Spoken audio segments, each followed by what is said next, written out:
Nani molweni ndanamkela kweSCTV ngesiXhosa. Phetheni ke uhleli nonjengaye bancokola ke erumini yabo bakhumbuzana ngamaxesha abo akudala uba kwakumnandi kangakanani bengekabi nabo ke oo-anti aba abasebenzayo. Ebuza ke unjengaye uba inoba kwatshintsha phi na. UPhetheni uthe ke akukho late uba singabuyela kulaa mpilo yakudala, singawulungisa umtshato wethu. Ebesesithi ke ndingabagxotha nabasebenzi, sishiyeke sisodwa nabantwana siyifemeli. Kodwa unjengaye uthe sekulate kakhulu. UPhetheni uthi ke why ungazami, awufuni ukuzama nje. Unjengaye uthe ezinye izinto ngeke zibe salungiseka. Athi ke uPhetheni okay sithini ke ngoVusi njengangoku. Unjengaye uthe uzobiza i-family meeting athethe yonke into ngoVusi, ngoba kaloku sikhumbule into yoba yonke into yayivele phambi kwabasebenzi kunye noWenzeni. But uPhetheni uthe what about uKwenzo ke, ngoba ngovele uthethe yonke into nje kungabikho secrets njengangoku. So njengaye ibonakala ngomntu ongafuniyo ke ukuba uKwenzo ayazi yonke le nto. Uthi ke uKwenzo uzoba protected kakhulu.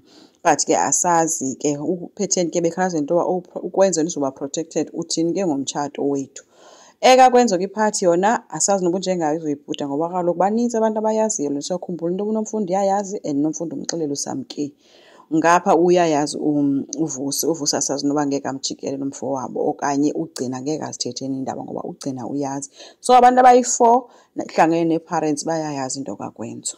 So babizile kunjengaye ke beyifemeli ke wabaxelela ke into yoba umuntu ebengekho kwifemeli binguKwenzo. Esithi ke ezi ndaba zonke nizivileyo apha, ndifuna umuntu ozophinda athethe ngento. uVusi ngowakwaDlamini, ligazi lakwaDlamini. Ningaphinde ndive nje into yoba kuthiwe kwakhona into ezithethwayo ngapha. Ifemeli yakwaDlamini ibumbene apha kwaDlamini, asinalo ivezandlebe. Wabe sesithi ke uyayivala ke meeting, kodwa ke ucela into yoba kungabikho mntu ozohambe ephapha ahambe ethetha iindaba kwathini le nto mayiphelele apha. So uye wayivala kwi-meeting baphakama ke bashiyeka. Kushiyeke ke uGcina nomyenakhe uVusi. Apha ashiyeke khona ke uGcina esithi ke uze ungakulinge ke ummamele lo, ngoba lena into yakufaka kuyo itrap. Wonyanya ke uVusi ebuza kuGcina into yoba hayi bo kwenzekani uGcina, yintoni ingxaki yakho? Wathi uGcina kaloku safuneka siqhubeke, ungakulingi nje sibe soft, ii-plans zethu zona zisami njengoba sinjalo, ngoba lena itrap. Hayi ke uVusi wambuza ukuba yintoni kanti ingxaki yakho, ngoba utata ugqiba kutsho ngoku uba akho ngxaki, yonke into uassured ngayo into yoba vele ndingowalapha. Why wena lonke ixesha uhleli nje ukhangelana nengxaki? uGcina uthe sowuyilibele na iplani yethu. uVusi uthe ungakulingi undifake mna kwezo plans zakho, andidibananga nezo nto mna. Etsho ke esithi kungoku makayiqhele nje into yoba yena ushiyeke yedwa kwezo nto zo-plans zakhe. Uye wamka ke uVusi emshiya eme apha ebeka izandla esinqeni ke uGcina esexakene nobomi ejikelwa nguVusi. uVusi kaloku uyazazi uba ithi into yakhe nakazimosha into yefemeli yakhe ngenxa kaGcina. Unjengaye kubonakele ehleli nebrother yakhe embalisela ke ngayo yonke into uba esithi heyi uPhetheni akakrexezanga nje ke kuphela, omnye woonyana bam ayingowam. Othuke utata omdala esithi hayi bo uthetha ukuthini ngoku. Abesesitsho into yoba i-DNA iqinisekisile yonke loo nto leyo.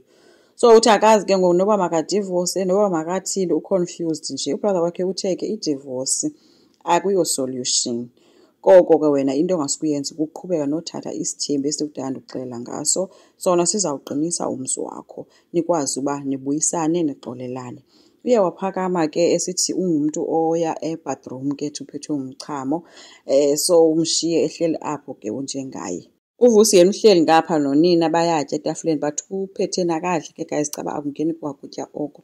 uVusi ke uthi ke yena ayimphathi kakuhle yonke le nto kakwenzo, kodwa berhalela into yoba yena uKwenzo ayixelelwe inyani, ngoba le nto lena izomlimaza ngenye imini. Kuthe besancokola kuPhetheni engekaphenduli, kwathi gqike utata omdala, kanti ngeli xesha athi utshiswa ngumchamo ngapha ugijima uza kuPhetheni. uVusi uye wayiqonda ke into utata omdala noba ufuna uzothetha ke nomamakhe, ngoba uye wacela ukubashiya. Utata omdala khange abuze ndisho impilo ke kuPhetheni ke guys, uvele wathi gqise sithi waze wasiphoxa makoti sikuthebe kangaka. Uyandibalisela umfowethu ngawo wonke la manyala usele uwenzile. Ndothuke ndiyabanda kanti ukhohlakele kangaka. Ukuthi le nto uzoyifihla kude kube nini?